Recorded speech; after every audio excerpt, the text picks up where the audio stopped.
पुण्यात पकडलेल्या दहशतवाद्यांचे सातारा कनेक्शन उघड झालंय। दहशतवाद्यांनी साताऱ्यात एक दुकान लुटून त्यातील रकमेतून बॉम्ब बनवण्याचं सामान खरेदी केलं होतं। त्यांनी 1 लाख रुपये किमतीचे बॉम्ब बनवण्याची सामग्री खरेदी केली होती। साताऱ्यामध्ये शाहनवाज आलम व मोहम्मद साकी यांनी दुकानात लुटमार केल्यानंतर चोरी केलेली रोकड ही दहशतवादी कृत्यासाठी वापरली होती।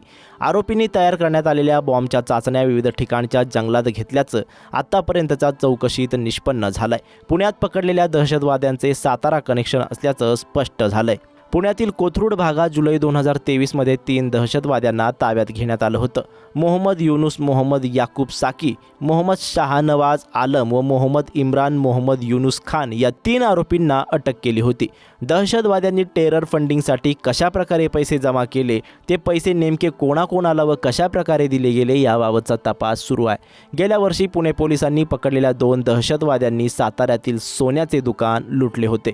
या दहशतवाद्यांनी टेरर फंडिंगसाठी एका सोन्याच्या दुकानात लूट केली होती। त्यांनी दुकानातून लाखो रुपयांचे दागिने आणि रोकड लंपास केली होती। दहशतवाद्यांनी ही रक्कम टेरर फंडिंगसाठी वापरली होती अशी धक्कादायक माहिती ATSनं केलेल्या तपासातून समोर आली आहे। मोहम्मद इम्रान मोहम्मद युनुस खान, मोहम्मद याकूब साकी या 2 दहशतवाद्यांना 18 जुलै रोजी पुणे पोलिसांनी अटक केली होती। आता पुढील तपास पुणे पोलीस करत आहेत।